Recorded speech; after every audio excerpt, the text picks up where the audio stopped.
Hi everybody, this is Shalu here. दोस्तों, आज के इस वीडियो में हम बात करेंगे आपके सोशियोलॉजी एंड पॉलिटिकल साइंस के बारे में।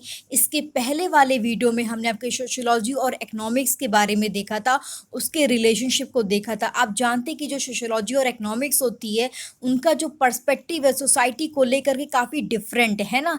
एक जो सोशियोलॉजिस्ट होता है वो यहाँ पर ये देखने की कोशिश करता है कि जो समाज में इकोनॉमी का क्या असर पड़ रहा है ना।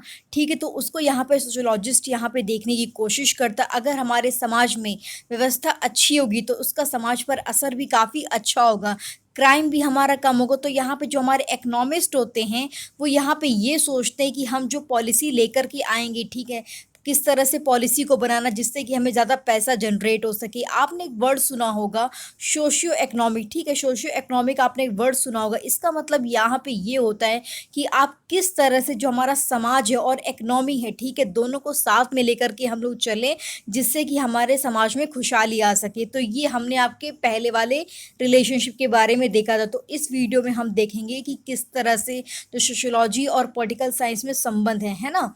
तो यहाँ पे देखिए, जो पॉलिटिकल साइंस होती है वो यहाँ पे दो चीज़ों को देखती है। पहली बात तो कि आपकी पॉलिटिकल थ्योरी को देखती है, और जो गवर्नमेंट का एडमिनिस्ट्रेशन होता है उसको यहाँ पर देखने की कोशिश करती है, राइट। तो यहाँ पे जिस तरह से आपका पॉलिटिकल बिहेवियर होता है वो सब यहाँ पे हम बात करेंगे। अब देखिए, बहुत सारे जैसे आपके प्लेटो हो गए, ठीक है, मार्क्स हो गए, इन सभी ने आपके बहुत सारे आपके विचार दिए थे, है ना। यहाँ पे जैसे कि उन्होंने यहाँ पे फ्रीडम की बात करी, लिबर्टी की बात करी, फैटर्निटी की बात करी, भाईचारे की बात करी थी। तो इन सभी चीज़ों का जो विचार है, इन लोगों ने विचार जो दिए थे उस पर आज का जो समाज है वो टिका हुआ है। तो यहाँ पे जैसा कि लिखा हुआ यहाँ पे देखिए कि देखिए, जो आपकी सोशियोलॉजी होती है वो यहाँ पे स्टडी करती है, ठीक है, यहाँ पे स्टडी करती है ऑल एस्पेक्ट्स ऑफ सोसाइटी की, यानी कि जो पूरा समाज है उसके बारे में यहाँ पे स्टडी करती है। और यहाँ पे देखिए, जो हमारी पॉलिटिकल साइंस है वो यहाँ पे किस चीज़ की स्टडी करती है, यहाँ पे स्टडी करती है आपकी पावर की, ठीक है, फॉर्मल ऑर्गेनाइजेशन। यानी कि फॉर्मल ऑर्गेनाइजेशन से क्या मतलब है इसका, जैसे देखिए जो हमारा फॉर्मल स्ट्रक्चर क्या होता है, जैसे हमारे देखिए पीएम हो गए, है ना, प्रधानमंत्री जी हो गए, प्रेसिडेंट हो गए, ठीक है, प्रेसिडेंट हो गए। उसके बाद यहाँ पे हमारी आएगी स्टेट गवर्नमेंट, स्टेट गवर्नमेंट आएगी, फिर आपकी सेंट्रल गवर्नमेंट आएगी। तो यहाँ पे ये सब क्या है, आपके स्ट्रक्चर हैं। तो यहाँ पे ये सब आपका पॉलिटिकल साइंस का काम है कि ये लोग ठीक तरह से काम कर रहे हैं कि नहीं कर रहे हैं। तो यहाँ पे जो पॉलिटिकल साइंस है वो यहाँ पे ये देखती है कि मतलब कि जो आपके पावर हो गए, प्रिविलेजेस हो गए, ठीक है, धारा, कानून, कॉन्स्टिट्यूशन, ये सब देखने की वो कोशिश करती है। जैसे आप जानते हैं कि हर आपके एक ज़िले में आपका एक आईएएस ऑफिसर यानी कि डीएम होता है। तो वो यहाँ पे मतलब कि हर एक एरिया में सब लोग हैं ना डिवाइडेड, सबको यहाँ पे काम दिया गया है। तो यहाँ पे यही चीज़ करी गई। अब यहाँ पे सवाल ये आता है कि जो सोशियोलॉजी और इकोनॉमिक्स मतलब पॉलिटिकल साइंस है, तो वो किस तरह से रिलेटेड है, हम इसकी बात करेंगे। अब यहाँ पर देखिए, एक बहुत ही इंपॉर्टेंट यहाँ पे एक्टिविटी दी है कि बोला है कि find out the kind of study that were conducted during the last general election. तो यहाँ पे हमको यहाँ पे इलेक्शंस की बात करी गई, और यहाँ पे पूछा गया है कि किस तरह से जो आपकी पॉलिटिकल साइंस होती और सोशियोलॉजी होती एक दूसरे संबंध रखती है, यानी कि discuss how disciplines interact and mutually influence each other. अब मैं आपको थोड़ा सा ध्यान से बता रही हूँ, ठीक है, थोड़ा सा समझिएगा। यहाँ पे आप जानते हैं कि यहाँ पे हमारे भारत में कास्ट सिस्टम है, ठीक है। तो जब भी आपके भारत में इलेक्शंस होते हैं, मतलब कि 5 साल में जो भी आपके इलेक्शंस होते हैं, यानी कि स्टेट लेवल पे हो गए, सेंट्रल लेवल पे हो गए, तो यहाँ पर देखिए आप जानते हैं कि ब्राह्मण होते हैं, ठीक है, ब्राह्मण होते, फिर आपके ठाकुर लोग होते हैं ना, दलित होते हैं। तो ये सभी लोग होते हैं, यहाँ पे बिजनेसमैन होते हैं, इंडिविजुअल हो गए। तो यहाँ पे जैसे कि आप मान लीजिए दो पार्टी हैं, ठीक है, आप मान लीजिए जैसे इलेक्शंस हुए थे इसके पहले, जब उसमें क्या हुआ था कि जो दो पार्टी, जैसे आप मान लीजिए मुलायम सिंह हो गए, ठीक है, और यहाँ पे मायावती हो गई, ठीक है, यहाँ पे मुलायम सिंह और यहाँ पे मायावती हैं। अब यहाँ पे देखिए लोग किस तरह से वोट देंगे, उनका जो मतलब क्राइटेरिया वो किस तरह से होगा। अब जैसे कोई पंडित अगर वोट देगा तो वो यहाँ पे ये देखेगा कि यहाँ पे मतलब कि मायावती में और मुलायम सिंह में कंपेयर करेगा कि किसके आने से हमें फ़ायदा होगा, है ना। तो यहाँ पे मुलायम सिंह में और इनमें कंपेयर करेगा, कौन करेगा? पंडित करेगा। उसके बाद देखिए अगर यहाँ पे कोई बिजनेसमैन अगर सोचेगा, ठीक है, अगर बिजनेसमैन को यहाँ पर वोट देना होगा किसमें? मुलायम सिंह में और मायावती में, तो वो यहाँ पे ये सोचेगा कि जो मायावती है, ठीक है, जो मायावती है वो यहाँ पे क्या करेंगी, जो आपकी बिजनेस की कम्युनिटी है, ठीक है, जो बिजनेस में जो लोग हैं, भाई लोग हैं हमारे, तो उनको यहाँ पर मतलब कि आगे बढ़ाने की कोशिश करेगी, उनके इंटरेस्ट में काम करेंगी। शायद मुलायम सिंह इतना ना करे, तो यहाँ पे सारे क्राइटेरिया के उनके जो पास में जो उनकी हिस्ट्री थी उसके बेसिस पे उनको वोट देंगे, है ना, कि कौन कास्ट के बारे में बात करता है, कौन कास्ट के बारे में नहीं बात करता है। उसके बाद जब यहाँ पे कोई दलित वोट देने आएगा तो यहाँ पे वो किसको देगा? आपकी मायावती को देगा। वो यहाँ पे ये सोचे कि ये हमारी दलित पर्सन है।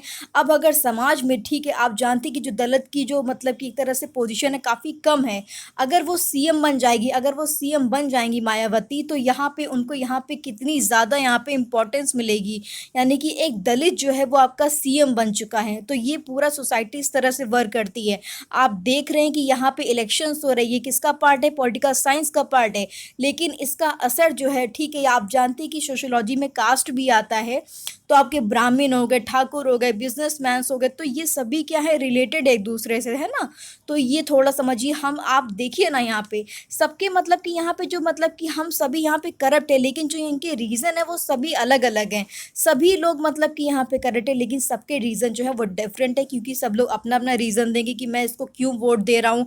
अगर दलित से बात करोगे, ठीक है, तो वो यहाँ पे यही कहेगा कि यहाँ पे हमारी पोजीशन ऑलरेडी कम है, अगर एक सीएम दलित सीएम बन जाता है तो बहुत ही अच्छा रहेगा हमारे लिए। तो वो ये सारी चीज़ें बताएगा। तो ये आपको अगर कोई पूछेगा कि किस तरह से जो पॉलिटिकल साइंस और सोशियोलॉजी एक दूसरे से रिलेटेड है, तो वो आप बता दीजिएगा। बहुत सारी यहाँ पे चीज़ें हैं, है ना।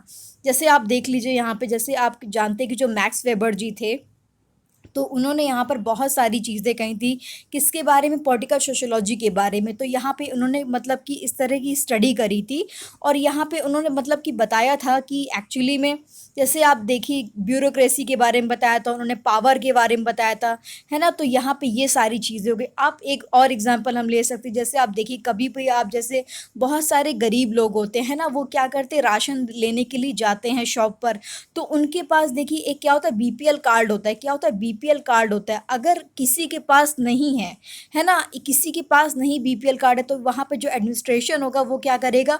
उनको राशन नहीं देगा, राशन नहीं देगा।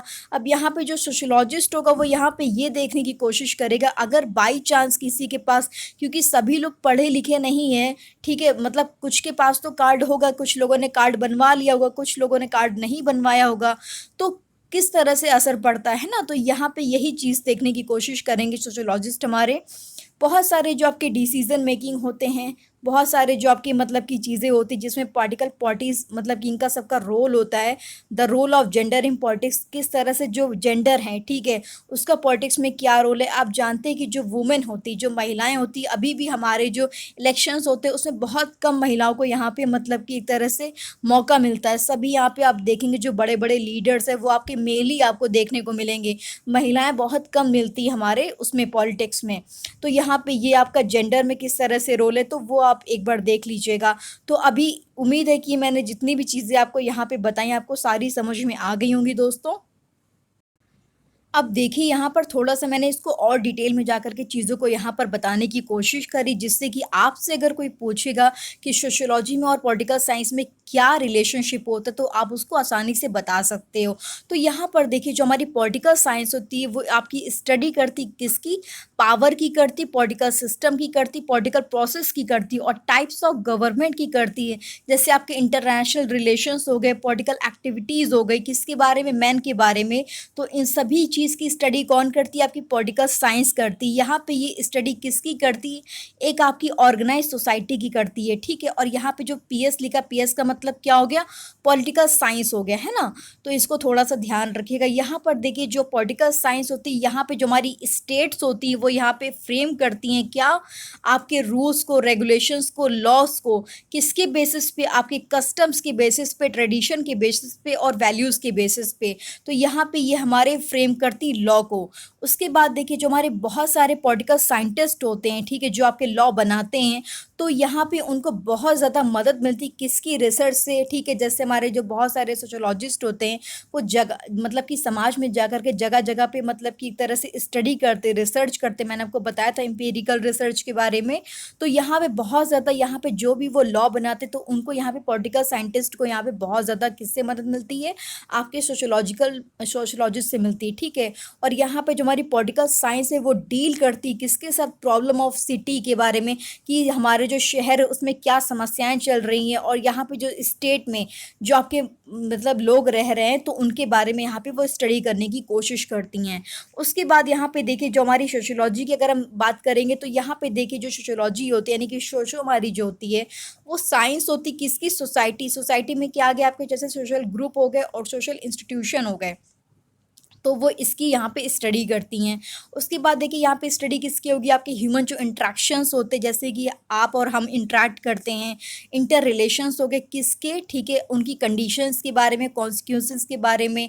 तो ये सब आपकी स्टडी करती कौन, सोशोलॉजी आपकी स्टडी करती। उसके बाद यहाँ पे देखिए जो सोशो होती है आपकी, डील करती किसके साथ, आपके सोशल लाइफ के साथ, emotions related to the masses, किस तरह से जो इमोशंस हैं वो संबंधित है किससे, मासेस, यानी कि जो बहुत सारी जनसंख्या है उसके बारे में, है ना। उसके बाद यहाँ पे देखिए हम बात करेंगे यहाँ पे रिलेशनशिप के बारे में। अभी तो हमने आपके इंडिविजुअल सोशोलॉजी और पॉलिटिकल साइंस को देखा, अब हम इनके रिलेशनशिप को देखेंगे। देखिए जो बोथ यानी कि जो दोनों आपके सोशोलॉजी और पॉलिटिकल साइंस है, वो कंसर्न किसके साथ है, सब्जेक्ट ऑफ सोसाइटी के साथ। इनके जो ओपिनियन है वो आपके सब्जेक्टिवली अलग अलग हो सकते हैं, लेकिन जो इनका कंसर्न है वो किसके लिए, सोसाइटी के लिए ही है, ठीक है। अगर गवर्नमेंट कोई भी आपकी डिसीजन लेती है, ठीक है, तो यहाँ पे वो क्या करती है, रेगुलेटेड बाय द सोसाइटी। तो यहाँ पे उसका जो असर है, ठीक है, बहुत ज़्यादा मतलब कि असर किस पे देखने को मिलता है, आपकी जनसंख्या पर देखने को मिलता है। और each and every social problem has a political cause, यानी कि देखिए जो भी आपके समाज में प्रॉब्लम होती है, उसका कहीं ना कहीं आपका राजनीतिक कारण होता है ना। उसके बाद यहाँ पे लिखा है, जो देखिए आपका जो पॉलिटिकल साइंस होती है वो पार्ट किसका, आपके सोशो का है। और any change in political system, अगर कोई भी चेंज आएगा पॉलिटिकल सिस्टम में या फिर नेचर और पावर स्ट्रक्चर में, तो उसका जो मतलब कि चेंज किस में होगा, आपकी सोसाइटी में भी चेंज लेकर के वो आएगा। तो ये सब किसके रिलेशन है, आपके सोशोलॉजी और पॉलिटिकल साइंस के रिलेशंस हैं, है ना। उसके बाद यहाँ पर देखिए जो आपकी सोशोलॉजी होती है वो यहाँ पे takes the political science to understand the change in society. मतलब ये दोनों बहुत इंटरडिपेंडेंट है, ठीक है, यानी एक दूसरे से मतलब कि डिपेंड करते हैं। उसके बाद यहाँ पे लिखा है कि almost all political problems has a cause of social problems, for the solution of these political problems political science tech the help of sociology. यानी कि देखिए बहुत सारी जो आपकी पॉलिटिकल प्रॉब्लम्स होती है उसका कहीं ना कहीं सोशल कॉज भी होता है, कोई सामाजिक कारण भी होता है। उसके सॉल्यूशन के लिए वो लोग जो पॉलिटिकल प्रॉब्लम्स के सॉल्यूशन के लिए वो क्या करते हैं कि सोशोलॉजी में बहुत सारी जो रिसर्चेस होती हैं उसकी मदद से वो प्रॉब्लम को सॉल्व करने की कोशिश करते हैं। और यहाँ पे दूसरा मैंने इंपॉर्टेंट बात बताई है कि देखिए जो आपकी सोशोलॉजी वो आपकी डिपेंड किस पे, पॉलिटिकल साइंस पे। हिस्टोरिकली अगर हम देखेंगे तो यहाँ पे इसकी जो मेन रूट है पॉलिटिक्स में और फिलोसफी ऑफ हिस्ट्री में, वो कैसे, देखिए बहुत सारे जो आपके पॉलिटिकल साइंटिस्ट कौन कौन से थे आपके, जैसे प्लेटो हो गए, ठीक है, एरिस्टोटल हो गए, ठीक है। तो यहाँ पे इनकी जो बुक्स थी आपकी क्या लिखी थी, द रिपब्लिक लिखी थी, द पॉलिटिक्स लिखी थी, अर्थशास्त्र लिखी थी। तो यहाँ पे किसके बारे में था, आपके पॉलिटिक्स के बारे में था, है ना। तो यहाँ पे ये पूरा रिलेशन किसके बारे में हो गया, आपके सोशोलॉजी और यहाँ पे पॉलिटिकल साइंस के बारे में दोस्तों। तो उम्मीद है कि यहाँ पर मैंने सारी चीज़ों को डिटेल में दे दिया है। अगर आपको इसकी पीडीएफ चाहिए तो उसके लिए आप मेरे टेलीग्राम चैनल को ज्वाइन कर लीजिएगा, लिंक मैं डिस्क्रिप्शन में दे दूँगी। तो अगर वीडियो पसंद आता है तो प्लीज़ मुझे फीडबैक ज़रूर दीजिएगा। आप मुझे बताइए कि इसके बाद जो आपकी एनसीईआरटी है उससे अगर मैं हट के अगर यहाँ पे अलग बता रही हूँ, आपको थोड़ा डिटेल में बता रही हूँ, तो आपको ये पसंद आ रहा है कि नहीं आ रहा है, तो इसका मुझे फीडबैक ज़रूर दीजिएगा, है ना। तो बने रहिएगा चैनल के साथ। थैंक यू सो मच दोस्तों, कीप लर्निंग।